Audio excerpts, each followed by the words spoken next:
Well, October is a very, very busy time of year here on Delmarva. There have been plenty of fun weekend activities, and the fun has not yet stopped. If you are looking to adopt a four-legged friend, or you're just looking for some family-friendly fun activities in downtown Rehoboth, then Bark on the Boards is where you need to be. And joining us is Susan Kehoe with Browse About Books and Jim Schmidt with Brandywine Valley SPCA. Thank you guys for being here today and talking about one of my favorite events, which is, of course, Bark on the Boards.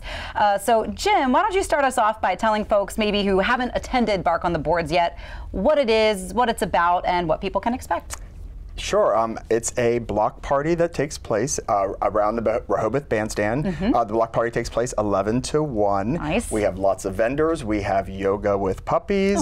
We have a pet costume contest, a kids fun zone, nice. And even a pumpkin carving contest this year. Very, very fun. Yes. Now, in the past, you guys have had that big pool with the dock jumpers. I was going to mention that. That's the big draw. We have dock dogs diving. They'll be there. So the block party goes 11 to 1. Dock dogs will be there at 8:30, so you can get there early with your family and have breakfast and then stay for the block party. It is cool to see the skilled dogs, you know, do the dock jumping, and then the not so skilled dogs that are just having a good time try the dock jumping as well.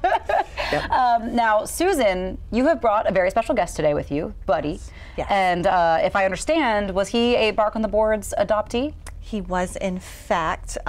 They brought him over. He was roaming around Bark on the Boards with the little Adopt Me vest on, and I was a sucker and could not resist this little face. He obviously is not a dock diving dog because you can see his legs are very short. But he is the best boy, and now he's our little Browser buddy. He's the store's mascot, and I can't think of a better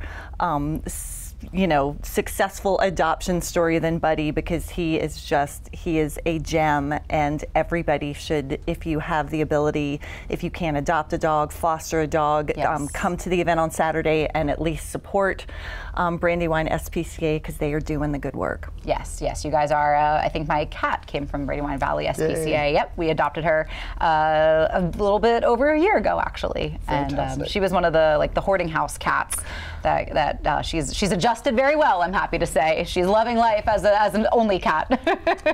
And we also have a special guest coming down this year. Well, we have two things. So we start the day for kids, a kid-friendly event. We actually have Dr. Jonah Gora, who will be doing a book reading at Browse About at 9 a.m. Nice. Thank you, Susan. Yep. And then in the evening, we have something for adults. Aunt Mary Pat is coming down, who's a comedian from outside Philly, and we'll be doing an evening show ticketed event at the Pines at 6 p.m. So she'll also be judging our pet costume contest. So it's going to be a lot of fun. Absolutely it is. Now, Susan, I know that giving back to the community is something very near and dear to Browse About's heart, and clearly Buddy is a very good reading buddy, in addition to, look how nicely he fits on the couch. So well behaved. And cuddles up.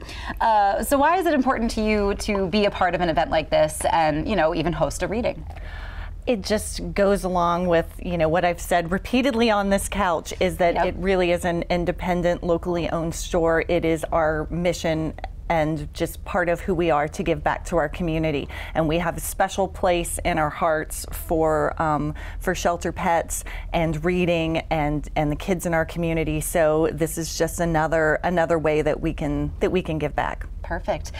So do people need to buy tickets? Can they just show up? Are there events that they need to buy tickets for? Yeah, so we are encouraging folks to go to www.barkontheboards.org. You can pre-register. You can make a donation even if you can't attend the event. It is open to the public. We'll be there, selling raffle tickets, collecting donations, because all of the proceeds benefit the animals here in Sussex, and dogs like Buddy and dogs, that are here. Our shelters are, frankly, a little full at the moment, and we are trying to clear them so we can make room for other animals who may be displaced by hurricanes and other events. And so there's going to be lots of animals there. Yay. In fact, I think we may even have some puppies that that are recently ready for adoption after being fostered. So there's lots of opportunities, and there will be a lot of information about the work we're doing, so folks can learn more about what we do, sign up to volunteer, learn how to foster. It's going to be a great day. The weather's going to be beautiful. Yes. So it is very rewarding when you decide to volunteer with an animal shelter. I did that in high school and into college, and one of my all-time favorite experiences. So maybe if you've got a high schooler that needs some community service credit, Brandywine Valley SPCA if you got an animal lover on your hands. So definitely join Bark on the Boards. There's also lots of great vendors that'll be there around the bandstand with really fun, like pet-themed, pet-themed items, and it's just a really fun day to come. Like Jim said, have breakfast, shop, visit. Maybe walk away with the dog. Twist my arm, why don't you? What a hard sell. So Jim, one more time, where can they go to register and see all the details for Bark on the Boards? Go to barkontheboards.org. Perfect. All right, we'll give you a minute to do that. We do have some more Coast Life coming your way, though. We've got some jokes when we return.